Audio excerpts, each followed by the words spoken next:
Growing up in the arcades, I couldn't wait for those machines to come to a home console, and this was the first system that pretty much nailed it. I am the Game Collector, and this is Second Opinion Games, and today I count down my top 10 Sega Genesis games.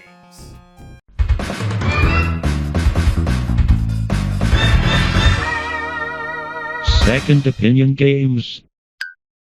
Number 10, RBI 94. Now the Super Nintendo had a couple of good baseball games, but the Sega Genesis is where sports games really thrived, and you could do no better than RBI 94. 93, you could field like every single ball that was hit other than home runs. In 94, there was actually sweet spots that you could hit the ball towards, pretty much guaranteed that you're gonna get a base hit. Also, if you have certain power hitters like Barry Bonds or Mark McGwire, then you're almost guaranteed a home run every single time you connect with the ball. At the very least, you hit it deep darn into the outfield, and fielding is done really easy here, as well as stealing bases and everything else. Just playing the game feels natural. It's exactly how you think a baseball game should be played.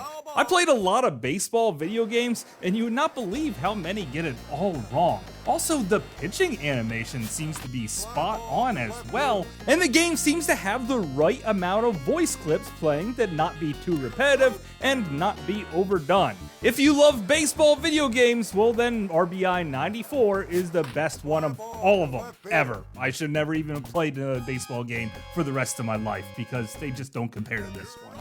Number 9, Atomic Runner. I don't know why I love this game so much. You know I love run and guns, but auto-scrollers? Well, they're pretty much horrible. However, this game is just one big auto-scroller. You can't stop running forward. You can sort of stop in your place. You can't run backwards at all, but if you're lucky, you can jump backwards just a little bit. Now, you can turn around, but who wants to do that? I always face forward and blow up everything that comes in my way. Shooting is easy in this game, and one of the things I think I really like about it is the fact that my character is really small and maneuverable, and he gets super powered up, like non-stop. They throw power-ups at you in this game, and once you start clearing levels, you're gonna continue to clear some levels in what could be one of the most unique Soviet-style games. I say Soviet because the whole plot is something to do with the Soviet Union. I don't even care. I just like blowing stuff up, and that's what this game definitely has.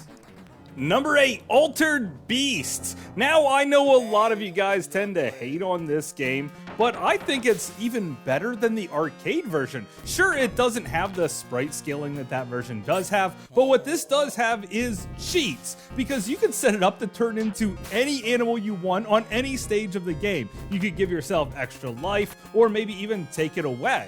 Give yourself a couple of extra lives, or take them away. The challenge is completely up to you. Heck, you can play through the whole game without even making any transformations altogether, and just trying to move through in every single way you can play through the game means that it's much longer than everyone expected. Even if I can beat the whole game in about 13 minutes, I come back to it nearly every time I turn on my Genesis. I thought the last time I did a full review of this would be the very last time I ever played this game, but no, I just keep coming back to it, and that's a sign of a terrific game. Number 7, Dynamite Duke. This game does everything, if that includes just shooting your machine gun at everything that moves and punching really big fat guys. I mean, after all, what does a game need beyond that? Heck, one of these fat guys is even missing a hand, and he has like a laser sword that comes out of it. That's pretty freaking awesome. Also, the fact that your guys, the Dynamite Duke, kind of reminds me of the Dynamite Kid in Mike Tyson's Punch-Out!, and I like to think that the fact that his body is see-through is just sort of a nod to Nintendo, because they knew that they couldn't do a see-through body, but the Sega Genesis could, and they were just rubbing it in Nintendo's faces. The graphics here are almost as good as the arcade, the gameplay is tight, and when you release that massive dynamite punch on your opponent, you feel like a total badass. Also, this game can be beaten in like 15 minutes, so if you're running short on time, don't be afraid to put this one in and play to the very end. You don't need to have a super epically long experience to have a good one, and the people at Sega really seem to know that.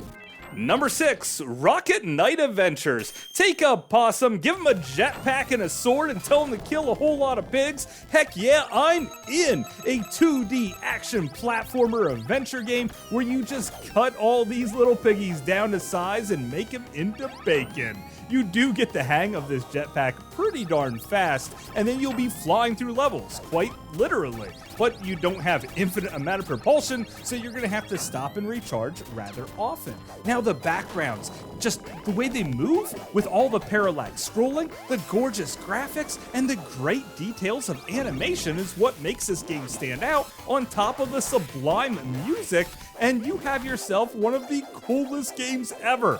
After all, it's like a possum with a jetpack. How could you get any cooler than this? Even Sega's spiky little mascot had to be shaken in his boots because Rocket Knight was bound to be a franchise that was loved by everyone. Number 5, Ranger X. Well, the Genesis had a ton of shooters, but none were quite as unique as this one. You don't just have to go to the right, you actually have to blow up certain targets here. And even though you have a mech suit to fly around in, you could also morph with this weird, like, surfboard-like thing and blow stuff up with that. I like to switch back and forth between having this surfboard and not, and taking advantage of it is what the whole game's all about. And it's just kind of weird. Matter of fact, sometimes it's too weird. So I'm also going to say number 5 is Truxton, because it is a very straightforward horizontal shooter. One hit and you are dead. Now you can always drop your skull bombs down to defeat some of your enemies, or maybe even clear some bullets off the screen. You have 3 different power-ups here, a big green, straightforward, super powerful shot, or a lightning shot that is quite weak, or your regular old Vulcan cannons. And any way you look at it, you're gonna die really fast. This is a precision game here. You have to focus in on what you're doing and blow up everything to some great music, great graphics, and a great shooter. In recap, play either Ranger X or Truxton, depending on if you want a complicated shooter or one that's more down to earth. Number 4, Shadow Dancer. You know what? Ninjas are awesome. And what's even more awesome than having a ninja? How about a ninja with a dog that you could sick on your enemies? Throwing shurikens and killing other ninjas is one of the coolest things you could possibly do, and it's even better with that stinking little mongrel that keeps following you around. Sometimes he does revert back into a puppy, but you can always power him back up. You could also power up your ninja itself. And also, this isn't one of these games that you can just run in, charge willy-nilly. No, you have to stop and think about your movements, because one hit and you are dead, my friend, which means there's going to be lots of game overs before you figure out the mechanics and figure out how to attack all of the enemies in this game. Even the boss battles, even though they're quite easy to kill, they're hard to figure out how to kill them, at least the first couple times. And then when you start getting the hang of it, you start feeling like a total ninja boss yourself. The graphics are some of the best that the Genesis can do with some of its crazy effects, and I really love the music as well. I think all of these games have great music and great graphics, but something about this one really stands out amongst the crowd, almost as much as our next game. Number 3, Castlevania Bloodlines. In one of the first games that you didn't play as a Belmont, you had either John Morris, who does have the whip of a Belmont, or Eric Lacard, who has a dress and also a spear that he can thrust in many different directions, as well as a super power jump. The other guy can whip sort of like Indiana Jones and swing from things. Is it better than Super Castlevania 4? Well, I'm gonna actually say yeah, because it has quite a bit of a challenge. It might not be as long, but it definitely has a lot of personality and a whole lot of blood. And also, it pushed the Sega Genesis to its absolute limits. It's like someone wrote down all of the crazy stuff they could get the hardware to do, and then they decided to pull it off themselves. Some of these levels look absolutely gorgeous, and the music is the very best on the entire system. That's right, it has the very best music in this Castlevania game of all of the Genesis games. And it has the tight gameplay to wrap up in what could be the very best Sega Genesis experience. But Cowboys might be just a little more interesting with our number 2 game, Sunset Riders. Now, I used to think that the Super Nintendo version was better because it was more like the arcade, but then I noticed that it was too much like the arcade, and why not I just play the arcade version in this day and age of emulation?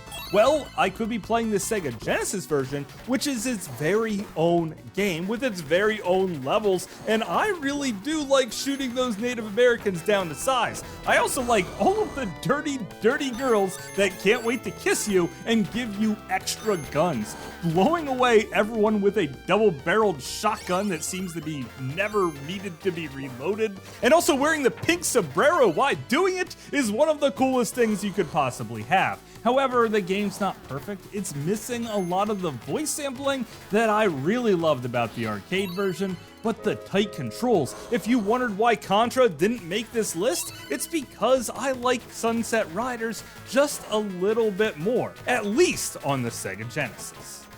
Number 1, Sonic the Hedgehog Part 2. I got my Sega Genesis at kind of a weird time where Sonic 2 and Sonic 1 were the pack-in titles on the system, and you could not go wrong. Sonic 1 might have been billed as one of the fastest games ever, but it was actually quite slow. In Sonic 2, they added Tails, which means you could play with a friend, even if that friend didn't do all that much, other than just run around and die a whole lot. Luckily, Tails is invincible, and he always comes flying back into play. You could also play 2-player, but everything slows down a whole lot with that split screen action. However, it was quite playable. But playing the main game as Sonic the Hedgehog, the graphics could not be more colorful and more beautiful. And the very first time you ever hit that half pipe, where you just run around collecting coins and win your first Chaos Emerald, tell me you were not on cloud 9 from that. Also, the addition of the spin dash means that this was going to be the fastest Sonic experience ever. Even though there have been plenty of Sonic games after this one always stands out as the very best one in my book, and also in the book of many other people. And that's why it's my top choice for my very favorite Sega Genesis game. But of course, that's just my opinion. Thanks for watching.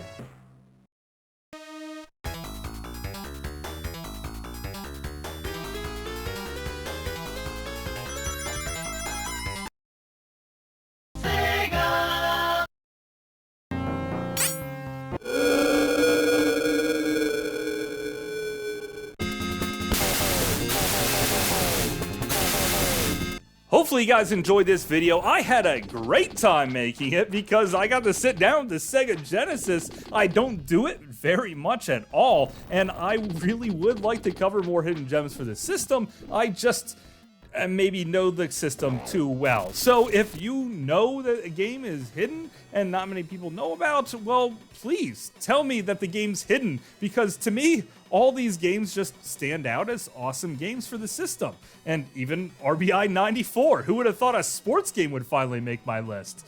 Anyway, if you want to leave me a message, please do so. I read every single one of them. And until later, I will see you again, guys.